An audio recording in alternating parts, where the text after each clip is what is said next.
What do you get when you take an excellent photo camera, add important improvements to the video functionality over the previous release, and then market it terribly, focusing on novelty features that don't perform reliably?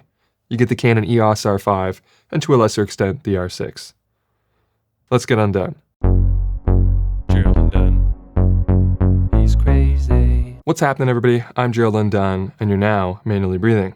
Alright, this video is going to be a little different than my others. I want to focus on the user here and make sure the right people are buying these cameras, because for the correct customers, these cameras give a wonderful result and handling experience, but for the wrong customer, they're incredibly frustrating, borderline useless devices. And I blame a lot of this on the initial marketing and the specs that were highlighted early. But before we get into that, a couple of disclosures. First off, these are full production cameras, and they were lent to me by Canon just for the duration of this review. I also borrowed some accoutrements from Camera Canada to help in my review. That's a retailer that I highly recommend if you're Canadian and looking for some Canon gear. This video is not endorsed by Canon, and they do not get to see it before I publish. However, this video does have a sponsor, Storyblocks. But rather than just cut to a normal sponsor read, let's record it on these cameras so we can see how they sound.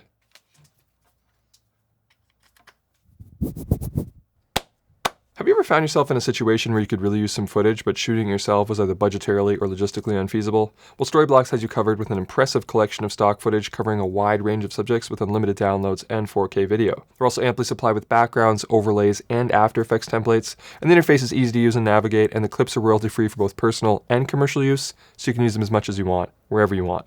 So if you think you could take advantage of a fantastic library of quality stock footage and effects, check out Storyblocks using the link in the description below. Okay, so let's start with what these cameras are not, and then move into what they do extremely well. These are not video production workhorses, at least not in any of the exciting new modes. Armando Ferreira made a great video about this, but basically, do not buy this camera thinking you're getting an 8K video camera. Not only is the storage and post-production not optimized for that on this camera, but it'll quickly overheat and then become increasingly difficult to use. I've spent nearly 40 hours thoroughly testing the record times in each mode on both the R5 and the R6 to see how long they last before overheating.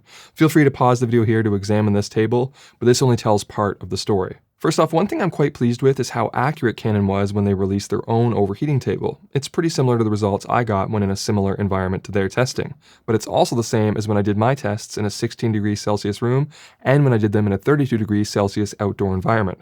So I like how consistent the camera is in this regard and that it doesn't seem to be impacted by ambient temperature much, but that also leads to its biggest flaw. You can't improve your cooldown times. I've tried taking the lens off, memory cards out, battery out, leaving all the ports open and blowing an air conditioner on it at full blast, and it still took 2 hours to recover completely. So there's nothing you're going to be able to do on set to get your precious record minutes back other than to wait. And that can mean upwards of 20 minutes just to get a few minutes of record time back in the oversampled or high frame rate modes. And I did this test on a tripod, on a metal slab, with the battery grip on the camera, using a dummy battery, and also even without having a lens installed, and nothing made a noticeable difference. And this problem persists beyond just internal recording. If you record externally to an Atomos, you'll extend your time by about 50%, but it'll still shut down to overheating even if you turn on every single power-saving feature on the camera. And the same is even true if you're just taking pictures with the camera. If you like to mix some photo and video, make sure you do the video first, because after you've shot photos for about an hour, you'll likely be unable to shoot any of the oversampled or high frame rate video because the camera builds up heat just from being on. Now, there was one surprising but positive result to my testing. On the R5, the 4K 60 full readout mode didn't overheat when recorded externally. So this is good news for people who do long-form 60p content like live streaming or event work. The R6, however, cannot make this same claim, as all of its 4K 60 modes are heat limited. The R6 can be used externally at 4K 24 though without overheating issues, and this will give you a nice 5.1K oversampled image as well, making it the best choice for unencumbered 24p video recording. Also, I should specify that these results are the same if you switch to PAL timings. So 25, 30p, and 24p are all the same, and then 50p and 60p are the same as well. Now, the R5's non-HQ modes do not overheat internally or externally, except for the 4K 60, which is heat limited internally. But be mindful of the 4K 60 crop mode on the R5.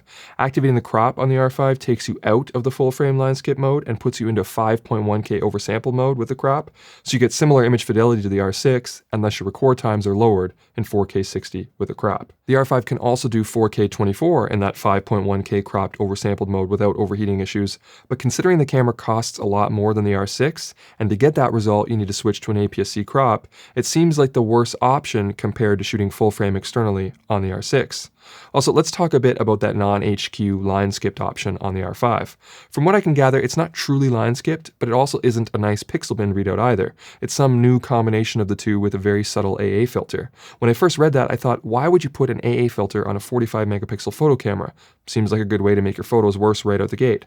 Luckily, it didn't ruin the photo mode and the camera still produces incredibly sharp images. But you can definitely see why they included the AA filter when you look at the line skipped video. It's better than some of the line skipping we've seen in the past, and it's a little better than the EOS R as well, but it's not perfect. It's noticeably softer than the 4K HQ or even the 5.1K oversampled mode. It also suffers from issues we'd normally see with line skipping, like increased noise and reduced clarity in areas with tight patterns, resulting in moire, stair-stepping, and unwanted artifacts. And I found when I compared it to the A7S III that the line-skipped Canon was noticeably softer than even your basic 1:1 4K readout on the Sony, and substantially softer than the 5.1K modes on the R6, which unfortunately means that the only camera from Canon that has unlimited 4K 60 externally, the R5, is also the camera with the worst 4K 60 image. Now, as Armando illustrated, if you have a scene that's free of problem areas, you can pull off some very nice shots even when shooting in this line-skipped mode. But it's certainly not as versatile and not something you'd want to pay big money for in a video camera.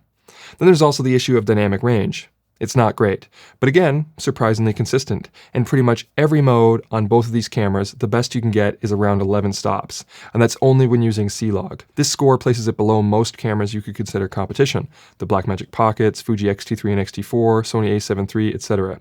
In fact, it's pretty much the same dynamic range as the EOS R, which wasn't very good, and it's vastly below the dynamic range of something I'd brand as a video camera, like the C300 to C500, or even the new Sony a7S III, which all get you closer to 13 clean stops. And we're not talking about visible stops or advertised stops, but actually measured, usably clean stops. Now, the reason why these results are so consistent on these Canons is because of Canon log 1. That log curve is limited in dynamic range right out the gate. I've heard rumors of Canon possibly adding C-Log 3 to these cameras, so I decided to test out some theoretical advantages we could see with that. First, I shot 8K RAW on the R5, which can be changed to C-Log 3 in post. Doing that gained about 2/3 of a stop, which brought it more in line with those other mirrorless cameras I mentioned earlier. Then I took some RAW photos, which have more dynamic range than C-Log, and attempted to create a few curves that I thought would give us some conservative projections for possible video dynamic range based on C-Log 2 and C-Log 3 curves. I got around the high 11s to eventually 12 stops flat with one of my tests. So while we currently have mediocre dynamic range, it's possible we could achieve a noticeably better result if Canon put some better profiles on these cameras. Another area where the 8K and 4K HQ modes suffer is in rolling shutter. Now, to be honest, it's not terrible even in 8K. Again, it's definitely worse than what you'd want from a workhorse video camera, but it's noticeably better than the older Sony a7 III, which has problematic rolling shutter. But you do see an improvement when cropping or switching to the line skip modes. You'll get results closer to, but not quite as good as, the Sony a7S III, which is decent and above the threshold of concern in my opinion. And since we're comparing cameras, it's important to realize that overheating in and of itself isn't the issue. Other cameras overheat. I've seen videos showing the a7S III overheat in certain conditions as well. I couldn't get my Sony sample to overheat doing the same tests I did on the Canon despite trying for hours and hours to get the Sony to overheat. But again, that's not the key issue here. The big issue is recovery times. I don't want people to see my table of record times and say, I'm fine, I only need to record 10 minutes at a time anyway. You need to keep in mind that on other cameras, you can turn it off for a couple minutes and then you're back in business. On the Canons, even if you turn it off for 20 minutes, you likely won't get your 10 minutes back, and you'll look like a complete fool if you have a client, a team, or talent waiting for your camera to cool off for 30 to 40 minute periods. And also consider setting up shots. The only way to get these cameras to cool down is to have them off. That means no framing up the next shot, no checking focus, no monitor to check for blocking, nothing. You can't do anything between recordings, just sit and wait. Or switch to one of the non-oversampled, non-high frame rate modes that aren't limited by heat. But keep in mind that switching to those modes will not help you recover from overheating. You're still going to need to turn the camera off to use 4K HQ again. So you can immediately switch to the line skip modes and start rolling again, but you never will be able to switch back to 4K HQ unless you turn the camera off for like half an hour. Okay, hopefully I've driven that point home well enough. I just don't want anybody spending money for the wrong reasons. I think in the marketing for these cameras, too much emphasis was put on how many Ks they have or how many megapixels. And this is something we on social media need to do better to manage our excitement for as well. As we've seen with the R5, 8K doesn't necessarily mean anything good. There's phones that do 8K and they look like garbage. And Ari teaches us that resolution isn't everything. It's disappointing how many responses I saw to the Sony a7S III focused on 12 megapixels, or as The Verge obtusely put it, a camera that doesn't do 8K. Those numbers mean very little when it comes to image quality and performance, and we need to remember that when companies push products so that we can reward the features that do matter. Otherwise, they're going to keep trying to drive sales by making unstable cameras with too much resolution. Now, let's shift gears to some lesser talked about aspects that Canon has done right on these cameras. If you think of these cameras from the perspective of a customer who already has Canon glass and was looking for an upgrade over the EOS R, these cameras have you covered. Unlike the EOS R, these now shoot full-frame 4K with slightly better detail in the line skip modes and without that absurd 1.8 times crop. They now have zebras and better ergonomics by bringing back the joystick in place of that annoying touch bar. The rear dial is now a proper wheel, like classic Canon, instead of a D-pad, and the buttons are easier to reach with smaller thumb movements. And the autofocus is a lot better. The EOS R only had the option to turn the video autofocus on or off, and the detection algorithms often misidentified objects and it wasn't too sticky. While the R5 and R6 have way better face and eye detection that is very reliable, and you can now also control the speed and responsiveness to a similar degree as you can on the C300 Mark III and C500 Mark II, which is incredibly useful if you rely on autofocus. Collectively, these are huge upgrades to the EOS R, and these are what Canon should have been focusing on. They're not perfect, of course. There's a bunch of things that I think still need work. For example, the 4K 120 mode on the R5 is half-baked. It's only available as in-camera slow motion, and you can't change the subframe rate. It'll only produce a 30p 25% speed file with no sound. But it does have autofocus, which is nice. The white balance tool is still abysmal. The only way to set a custom white balance for these in video is to switch the camera to photo mode, take a picture of your target, then switch back to video to scan the image and apply the custom white balance. And since white balance is so crucial to getting a good image, this desperately needs an update. And you can still only see your remaining battery life percentage by going to a specific page in the menu. I'd much rather see this right beside the battery icon. Speaking of battery life, I've actually gotten completely different experiences out of these two cameras. On the R6, I've been getting about an hour and 45 minutes of 4K 24 on full charge with the new batteries. But disappointing performance from the USB-C port. You can use it to charge the batteries, but using it to keep the battery charged while running is not very effective. It does extend your runtime, but I was still losing about 20% battery life every 30 minutes. On the R5, not only was the battery life better out of the gate, giving me just over 2 hours on a full charge, which was surprising considering it has higher resolution displays, the top LCD, and more intense recording modes, but the USB-C performance was stellar. I only lost 1% battery after an hour with USB-C power delivery connected to the R5. Now, I'm not sure if my R6 is defective, but I made sure every setting in the menu was identical, and again, these are both full production cameras. Also, neither camera can run on just USB power alone. I wasn't expecting them to, but you guys often ask me about that in the comments. They still need the batteries installed, but I'm happy to report that using USB-C does not seem to negatively impact your overheating times in any noticeable way. Another minor disappointment was the new IBIS system. Now, I will admit that it works really well for photos, and I'd much rather have it in its current form than have nothing like on the EOS R, but there are some quirks to work out. Most people already know that it has a warpy, wobbly problem in the corners, but you should also be careful to turn it off when using a tripod or possibly even a gimbal. Something I noticed is that when you change record modes, power cycle the camera, or even open the card door, the IBIS will shift the image in a way that can actually kill your framing or possibly even rotate your image to unlevel your horizon. And control over this function is limited when using an RF lens with stabilization because the camera removes the menu option and instead diverts control to the lens selector switch, which is not sufficient in choosing the best stabilization method for the job at hand. I think they might be adding this option in firmware, so hopefully that addresses that. Again, I'd rather have IBIS than no IBIS, and this is still an important upgrade over the EOS R, but I just think there's some growing pains to work out before I can be too excited about this feature. But I still really enjoy manually focusing with these Canon cameras. You have the option to make your RF lenses linear in response, and Canon's focus guide is terrific. Now, I don't want to talk too much about color because one, I'm someone who thinks that Canon color science is one of the most misunderstood and overhyped terms in this game, but also color is so subjective that it's borderline pointless to review. All we can ever truly evaluate is accuracy, not what you might find personally pleasing. That being said, some of the full contrast profiles on these Canon cameras are not very color accurate. So if you want the best color you can get out of these cameras, choose log and then set the matrix to neutral. If you do this, there's a LUT provided by Canon that you can download from the EOS R support page that'll give you extremely accurate color with nice gradations, and your final result will look better now that these cameras can do 10-bit internal when shooting log. Another way, they're a major upgrade over the EOS R. So basically, don't shoot Canon Standard or something similar if you don't have to. It's 8-bit with inaccurate color. Shoot Canon log with the neutral matrix for 10-bit with good color. And now, with 2 sets of zebras, it's quite easy to expose your Canon log on these cameras versus the EOS R as well. You can place one set of zebras at 95%, which is a good clipping point indicator for overexposure with Canon log, and set the other to 35% plus or minus 5 to help expose for middle gray. The last aspect of image quality I want to touch on is noise. Both of these cameras are very usable and improved over the EOS R, but it'll depend on which mode you're in. The oversampled images have better noise performance than the non-oversampled modes, so the modes that don't overheat have worse noise. But I still think you can get up to ISO 6400 without much concern. However, even though the difference is probably smaller than people would have hoped, the R6 is a bit cleaner than the R5 when comparing their corresponding oversampled modes. But the R5 is a tad sharper.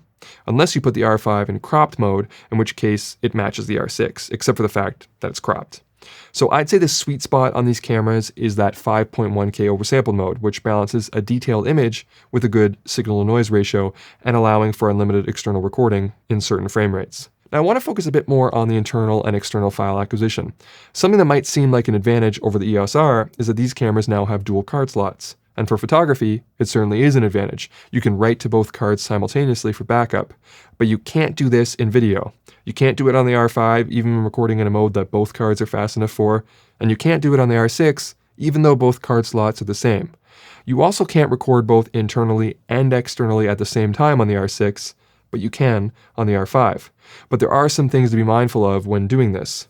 There's 2 HDMI output options. You can either put everything on the external display, including menus and on-screen info, or you can keep your LCD going and just put out a clean feed to the external recorder. Doing the clean feed route disables the overheat control function because it assumes you want to capture the highest quality image possible, but this makes the camera heat up faster. And if you press menu on the camera, the menu still shows up on the external clean feed. This makes no sense. This means you could potentially ruin your take if you accidentally pressed menu on the camera because it would replace your subject with a big fat menu screen in the external recording. And when recording internally, these cameras still have that 30-minute time limit, even though I thought the taxation or law that required that has been abolished, and thus shouldn't be on new cameras. Maybe I'm mistaken on that though, but either way, 30-minute record limits are lame. So effectively, these cameras are still single card slot cameras for video, and they still have the 30-minute limit when recording internally. And the advantage I mentioned earlier about log giving you 10-bit internally, unfortunately, that forces you to use H.265, even if shooting all I, which means they're going to require transcoding because editing these files is not smooth at all, which is disappointing because one of the main advantages of all-intra codecs is smoother editing performance. I also hate that the very act of opening the card door seems to turn off the camera, so relay recording is not an option, and as I mentioned earlier, depending on your settings, opening the card door can change your focus, move your IBIS around, and even shut off your external recording. But something that I get asked about a lot when it comes to codecs, all intra, internal versus external, etc., is there a quality difference? The answer is no. Up to 4K 60, it doesn't really matter whether you record internally or externally, or whether you choose IPB or all I, you're going to get pretty much exactly the same dynamic range, color, noise, and sharpness. The only time it changes is if you change from oversampled to not, or to cropped, as we mentioned earlier. There's also 2 little bug reports I want to make. The first one is that my clock doesn't seem to work correctly on the R5. The recording time in metadata always seems to be 1 hour ahead of my camera clock. I've tried changing time zones, turning daylight savings time on and off. It doesn't seem to matter. The second one is that sometimes my ISO changes when swapping batteries. This is weird and intermittent, but perhaps Canon can try and reproduce it and fix it in future firmware. Something quirky I really like about these cameras though is that you can set your f-stop adjustment to smaller increments down to 1/8 stops, and then you can assign that to be your lens control ring on the RF lenses, which really makes it feel like you have a precision iris adjustment like on a cine lens. The only drawback is that these control rings are clicked, but apparently Canon offers a service to declick that ring for you if you want, so you really could get a smooth, precise iris control on these RF lenses. Fun feature. Now, when it comes to audio, while it's annoying that Canon doesn't offer any kind of XLR module for these cameras, I do like that they've included a built-in attenuator that allows me to feed the line level signal from my Zoom F6 right into the camera, which is what you heard during the Storyblocks segment at the beginning of the video. I think in terms of mirrorless camera preamps, it offers a good, clean sound, and I like that it offers uncompressed linear PCM as a recording option. My only gripe would be that when monitoring with headphones, I don't like how it mutes and unmutes the headphones as you navigate to different sections in the menu. I'd prefer that they just kept the headphones monitoring the entire time. It would be more useful and less jarring when they turn back on. But both cameras have a mic and headphone jack, and overall I'm happy with the audio quality and functionality. Okay, regarding photography. These days, I don't fancy myself much of a photographer, but it wasn't that long ago my partner and I ran a sports photography business that used Canon cameras. And I can tell you this, having either of these cameras then would have been an absolute dream. I literally have nothing to say about these cameras from a photographic capability standpoint. And as someone who naturally finds problems with everything, take that to mean the highest praise. The R5 easily trades blows with the Sony a7 R4, which I called the best photo camera for the money. These Canons are fun to use, offer great handling, have terrific lenses, focus reliably, they're just fantastic. When the EOS R came out, you had a decision to make between it and the 5D Mark IV, and in many ways the DSLR was better. With these two cameras, there's no decision to make anymore. They're better than the EOS R, and they're better than pretty much every other Canon camera, save for maybe the 1DX Mark III. But it looks like the R6 might even be using the same sensor as the 1DX Mark III, so you really are getting Canon's best here. Of course, if you're all about photography and can afford the bigger price tag, the R5 is the better camera. It drives just as fast as the R6, but with more detailed images, a nicer LCD screen, and a higher resolution viewfinder. And a lot of the complaints that I made about video don't carry over when you toggle the photo mode. Now you do have 2 card slots. Now your IBIS is very good. I was getting 4 to 5 stops of improvement on an 85mm manual lens. And although taking photos affects your video record time due to heat, I couldn't get the camera to overheat while in photo mode. So I don't think that'll be an issue even if you're firing high burst for long durations. Okay, so when you put all of this together, I think it paints a clear picture of how these cameras should have been positioned and who should buy them. Do you have Canon glass and you want a quality mirrorless body for photography? Buy these cameras. If you have the money, buy the R5 specifically, but don't be worried about the R6. It's great too. Are you a hybrid Canon shooter and you're happy with the quality out of the EOS R, you just wish it wasn't cropped in 4K and had more refined controls for video or 10-bit color? Buy these cameras. They fix all of your concerns.